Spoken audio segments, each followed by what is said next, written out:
नमस्कार साथियों। आज हम वर्ग 6 के इतिहास के दूसरे अध्याय की विवेचना करेंगे। आज का जो टॉपिक है वो है आखेट, खाद्य संग्रह से भोजन उत्पादन तक। वर्ग 6 की एनसीईआरटी की इतिहास की दूसरे अध्याय की विवेचना आज इस सेशन में हम करेंगे। तो इस सेशन में जो पहला है तुषार की रेल यात्रा। तुषार अपने एक रिश्तेदार की शादी में दिल्ली से चेन्नई जा रहा था। रेल में उसे खिड़की वाली सीट मिल गई, जहां से वह बाहर का नज़ारा देखने में मग्न हो गया। तेजी से दौड़ती गाड़ी से उसने देखा कि पेड़ पौधे, घर, खेत खलिहान बड़ी तेजी से पीछे की ओर छूटते चले जा रहे थे। तभी उसके चाचा ने उसके कंधे पर हाथ रखकर कहा, पता है, लोगों ने मात्र 150 साल पहले रेल से यात्रा करनी शुरू की थी, बस तो इसके कुछ दशक बाद आई। तुषार सोचने लगा कि जब लोगों के पास आने जाने के लिए तेज रफ्तार वाली सवारियां नहीं थी, तो क्या वे यात्रा ही नहीं करते थे? क्या वे अपनी सारी जिंदगी एक ही जगह पर बिता दिया करते थे? नहीं, ऐसी बात नहीं थी। तुषार नाम का एक लड़का है, ट्रेन से सफ़र कर रहा है और वो खिड़की वाली सीट से जो खेत खलिहान, घर, इन चीज़ों का अवलोकन कर रहे हैं, देख रहे हैं। तभी उनके चाचा ने उन्हें बताया कि रेल जो है आज से 150 वर्ष पहले आई और बस उसके बाद आई। तो वो सोचने लगा कि क्या इससे पहले लोग यात्रा नहीं करते थे, एक ही जगह पर जीवन बिता दिया करते थे? तो आइए दोस्त, इसी भूमिका को ध्यान में रखकर इस चैप्टर को आगे बढ़ाते हैं। और जो इस सिलसिले में पहला जो टॉपिक है वो है आरंभिक मानव। आखिर वे इधर उधर क्यों घूमते थे? हम उन लोगों के बारे में जानते हैं जो इस महाद्वीप में 20 लाख साल पहले रहा करते थे। आज हम उन्हें आखेटक, खाद्य संग्राहक के नाम से जानते हैं। भोजन का इंतजाम करने की विधि के आधार पर उन्हें इस नाम से पुकारा जाता है। आमतौर पर खाने के लिए वे जंगली जानवरों का शिकार करते थे, मछलियाँ और चिड़ियाँ पकड़ते थे, फल, मूल, दाने, पौधे, पत्तियाँ, अंडे इकट्ठा किया करते थे।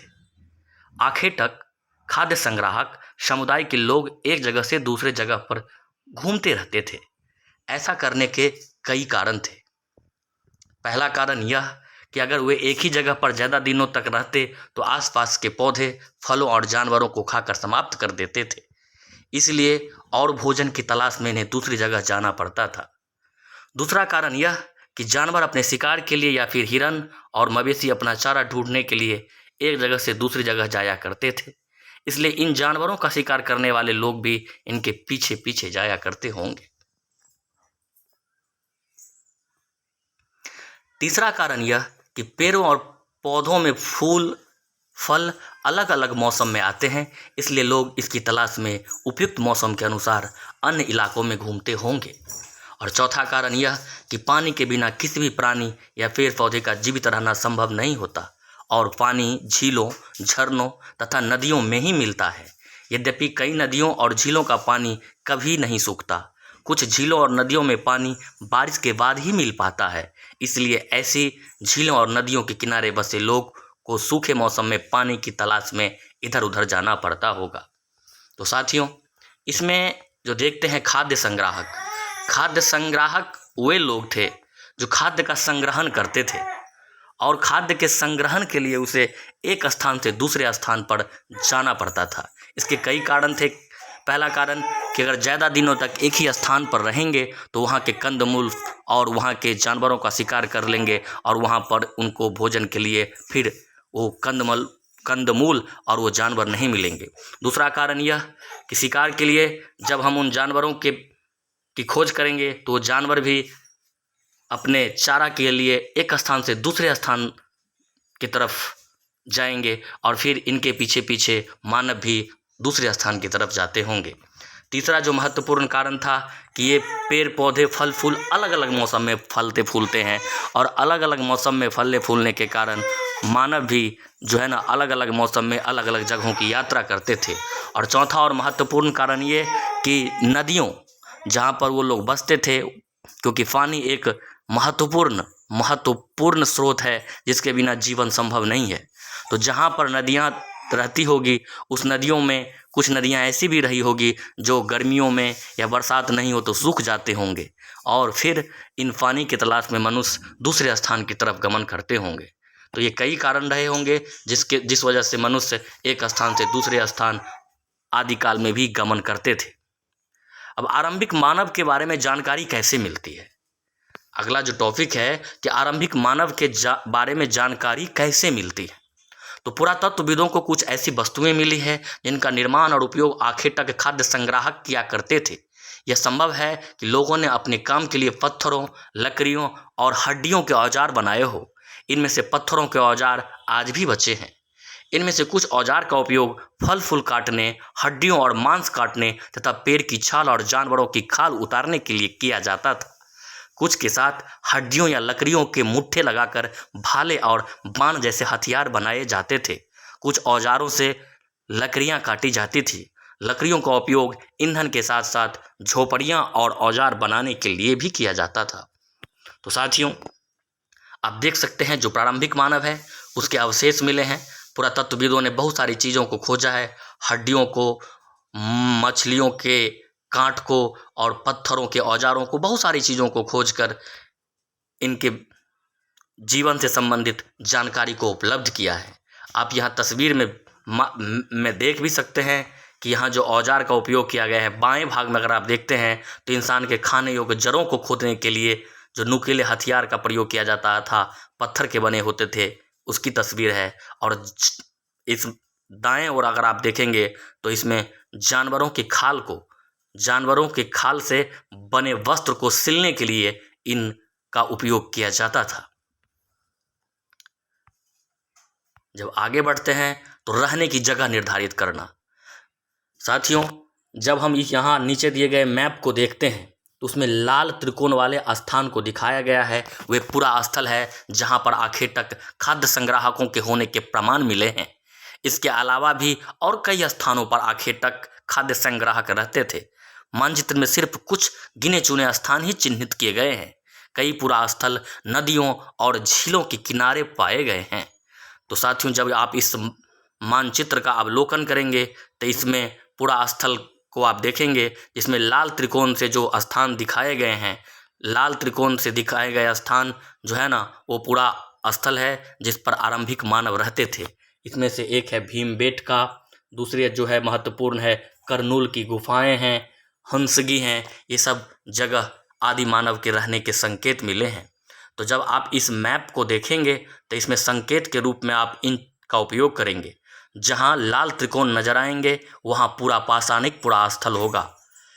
जो वर्ग नीले कलर से रंगे गए होंगे वो नवपाषाणिक पुरा स्थल है, और वृत्त जो हरे रंग से रंगे हैं वो महापाषाणिक पुरा स्थल है। इसी तरह चतुर्भुज जो बैगनी रंग से दिखाए गए हैं वो आरंभिक गांव है, और स्टार जो तारे को दिखाया गया है वो आधुनिक नगर है। तो इन चिन्हों के प्रयोग से आप इस मैप का विस्तृत अध्ययन कर सकते हैं और आरंभिक मानव के रहने के स्थान को ढूंढ सकते हैं, अर्थात इन पुरा स्थलों के बारे में जान सकते हैं। साथियों, इसी सिलसिले में जब हम बात करते हैं तो एक महत्वपूर्ण जगह जो मिलता है हम लोगों को वो है भीमबेटका। भीमबेटका आधुनिक मध्य प्रदेश का क्षेत्र है। इस पुरा स्थल पर गुफाएं व कंदराएं मिली है। लोग इन गुफाओं में इसलिए रहते थे क्योंकि यहाँ उन्हें बारिश, धूप और हवाओं से राहत मिलती थी। ये गुफाएं नर्मदा घाटी के पास है। अब जैसे एनसीईआरटी के पहले चैप्टर में भी हमने पढ़ा था कि जो नर्मदा घाटी में आरंभिक मानव के रहने के प्रमाण मिले हैं, तो नर्मदा की घाटियों में ही ये भीमबेटका नामक स्थल पाया जाता है, पुरातात्विक स्थल पाया जाता है, पूरा स्थल पाया जाता है। यहाँ पर आदि मानव के रहने के प्रमाण मिले हैं। और इस तरह से आप इन गुफाओं में बने हुए चित्रों को भी देख सकते हैं, जिसमें इंसान के द्वारा जानवरों के पीछा करने का चित्र दिखाया गया है। तो साथियों, ये एनसीईआरटी के वर्ग 6 की दूसरे अध्याय की हम विवेचना कर रहे हैं, और इस विवेचना को हम आगे बढ़ाते हुए जब बढ़ते हैं तो देखते हैं कि यहाँ पर जो महत्वपूर्ण टॉपिक आया है पुरा स्थल। पुरा स्थल क्या होता है? पुरा स्थल उस स्थान को कहते हैं जहाँ औजार, बर्तन और इमारतों जैसी वस्तुओं के अवशेष मिलते हैं। ऐसी वस्तुओं का निर्माण लोगों ने अपने काम के लिए किया था और बाद में वे उन्हें वहीं छोड़ गए। ये जमीन के ऊपर, अंदर, कभी कभी समुद्र और नदी के तल में भी पाए जाते हैं। इन पुरा स्थलों के बारे में आपको अगले अध्याय में भी विस्तृत रूप से बताया जाएगा। अब बात करते हैं साथियों आग की खोज। तो आग की खोज के संबंध में राख के अवशेष मिले हैं और वो राख के अवशेष करनूल की गुफा में मिले हैं।